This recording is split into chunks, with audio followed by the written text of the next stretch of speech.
You know, after that video you showed me of the Northern Lights, I've been, like, obsessed. They're Yeah. just so mesmerizing. They really are something else. Like, how can something so beautiful come from, like, space weather and stuff? It's kind of wild when you think about it. It really is. And the Space.com article you sent me does such a good job explaining the science behind it all. Yeah, it's super interesting. Like, I had no idea those charged particles from the sun, the solar wind, they're constantly bombarding Earth.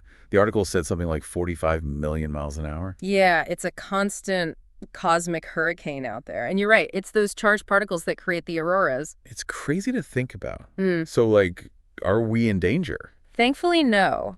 Earth has this amazing shield called the magnetosphere, basically a giant magnetic field that surrounds us. Okay, that's good to know. So it protects us. It does. It deflects most of those solar particles, but, and here's where it gets really cool, it doesn't just block them completely. It actually redirects some of them towards the poles. Wait, so that's why we see the northern lights up north? Exactly. It's those charged particles interacting with our atmosphere. No way. That's incredible. I had no idea they were connected like that. It's pretty wild. And get this, the same thing happens at the South Pole too, creating the southern lights. Whoa, I did not know that.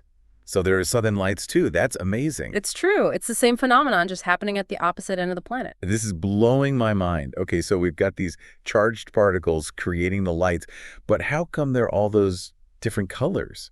I mean, the pictures are just incredible, like something out of this world. I know, right?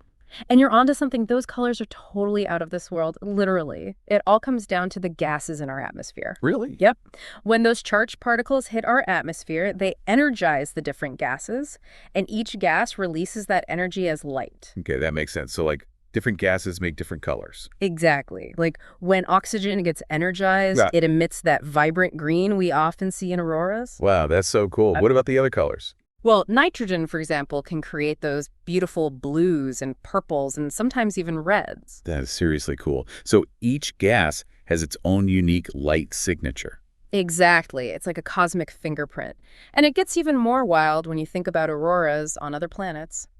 But maybe we'll save that for later. Well, hold on. Other planets have auroras too. They do. But we can circle back to that. Okay. You're killing me with all this cool stuff. I need to hear more about these alien auroras later. But first, tell me, what about the best time to see these things, does the article say? Because I know you said you want to see them with me sometime. Oh, yeah, definitely. And the article actually had some good info about that. It all ties into this idea of solar maximum. Have you heard of that? Solar maximum. Rings a bell, but I'm a little fuzzy on the details. Okay, so basically, the sun goes through this cycle of activity that lasts about 11 years. And at the peak of that cycle, that's solar maximum. And what happens during solar maximum, like more sunburns? Haha, well, maybe. But more importantly, during solar maximum, the sun is way more active. More sunspots, more solar flares, just more of everything, including those charged particles that create the auroras. So does that mean the auroras are more intense during solar maximum? Exactly. They're brighter, more frequent, basically just more spectacular. Wow, that's amazing. So is there, like, a solar maximum happening right now or something? You're in luck. Scientists predict the next solar maximum will peak between 2024 and 2025. Get out of here. So we're heading into prime aurora viewing time. That's wild. Okay, so we've got to start planning a trip, but like, where do we even go? I know you mentioned Iceland before, but is that like the place to see them? Iceland is definitely up there, but it's not the only place. It all comes down to something called the auroral zone. Okay, auroral zone. What's that? So remember how those charged particles get funneled towards the poles by Earth's magnetic field? Right. Well, the auroral zone is basically this belt around the magnetic poles where those particles are most concentrated, meaning that's where you're most likely to see the auroras. So it's like a ring around the top and bottom of the Earth. Exactly. So to see the best auroras, you want to be somewhere within that zone. Gotcha. Okay, so the auroral zone it is. But wait, doesn't it have to be dark too? Like, can you even see the auroras during the day? You're absolutely right. Darkness is key. It's like trying to see stars in broad daylight. You just can't. Light pollution from cities makes it almost impossible to see the aurora. Makes sense. So we need a dark sky. Okay, this is helpful. So we need to be in the auroral zone, somewhere dark. Any other tips? Well, the article mentioned a few specific places known for their incredible aurora viewing. Places like Fairbanks, Alaska, which is actually one of the best places in the world to see them. Really? Oh, yeah. They call it the aurora capital of the world. They even have like forecasts and everything, so you can try to catch the best shows. Wow, I had no idea. So we've got to get to Fairbanks. Okay, adding that to the list. Anything else? Let's see, what else did the article say? Oh, right, it mentioned Iceland, like you brought up, but also Yeah. northern, Norway, Sweden, Finland, even parts of Canada and Greenland. Wow, there are so many options. Yeah. This is going to be an epic trip. But I do have one more question about timing. What about the moon? Doesn't a full moon, like, mess with the view? It's a common myth. A lot of people think a full moon will make the auroras harder to see, but it's not really a deal breaker. No.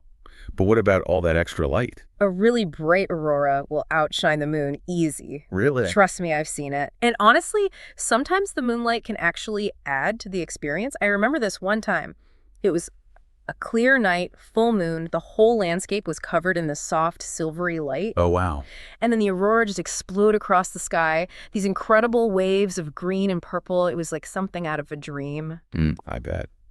Okay, that's good to know. So the moon isn't necessarily a bad thing. Okay, so we've covered the northern lights pretty well, but what about those southern lights we talked about? Are they Yeah. the same deal? Pretty much. They're caused by the same thing, those charged particles from the sun. Right. But the article did say they don't always sync up perfectly with the northern lights, right? You're right, they don't. It's actually a bit of a mystery. Scientists are still trying to figure out all the details of how those magnetic fields interact. Interesting. So there's still a lot we don't know. And speaking of things we don't know, what was that other thing you mentioned? Steve. Oh yeah, Steve. What is that? Some kind of super aura? Kind of. It stands for Strong Thermal Emission Velocity Enhancement. Catchy. Right. But yeah, it's this other type of atmospheric light show, but it looks different from a normal aurora. It's often this like ribbon of purplish light, sometimes with these weird green streaks in it. Scientists think it's caused by a different process than the regular auroras. Like instead of just those charged particles, it might also involve these hot streams of plasma flowing through the atmosphere. Whoa, that's wild. Plasma, like in those plasma TVs. Exactly. Except this plasma is happening naturally, way up in the atmosphere. Crazy. It's amazing how much is going on up there that we, like, never even knew about. And speaking of things we never knew about, remember how you mentioned auroras on other planets? I did. Is that for real? Like, Jupiter has auroras. Jupiter, Saturn, Uranus, Neptune, they've all got them. No way. How is that even possible? Same way as here. Those planets have atmospheres and magnetic fields, so when charged particles from the sun hit them, bam, auroras. That is so cool. Do they look like the auroras here? They can be pretty different, actually. Like, Yeah. Jupiter's auroras are way more intense than Earth's. They're humongous, and they happen all the time, not just during certain times of year. Get out of here. Auroras all the time. That's insane. It's true. Scientists think Jupiter's auroras are mostly caused by its volcanoes, actually. Volcanoes, you're kidding. Nope. Jupiter's moon, Io, is super volcanically active, and it spews all of this stuff into space that gets caught in Jupiter's magnetic field, and bam, auroras. I can't even deal with all this amazing information. This is way cooler than I ever imagined. So, wait, if other planets have auroras, does that mean, like, can there be auroras we haven't even discovered yet?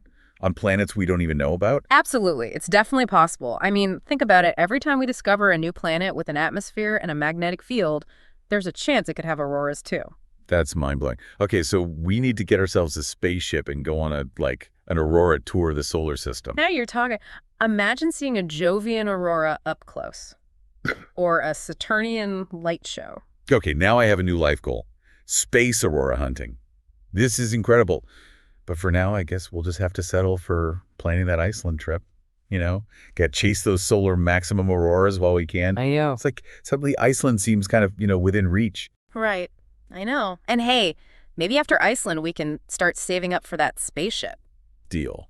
But seriously, this whole conversation has been incredible. I had no idea how much I didn't know about auroras. They really are fascinating, aren't they? And the more we learn, the more questions we have. That's so true. Like, now I want to know everything about auroras on Jupiter and Saturn, and like, what about those planets we haven't even discovered yet?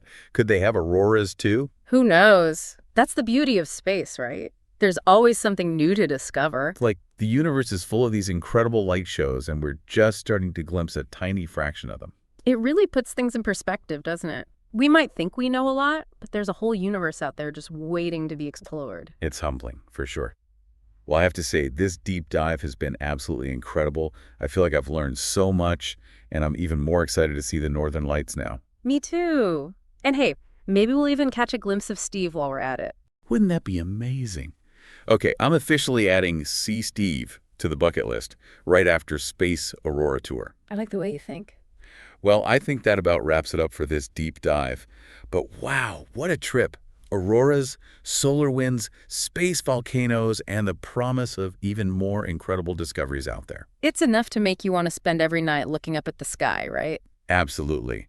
So to everyone listening, keep looking up and never stop exploring the wonders of our universe. You never know what you might find. Avaka Guy.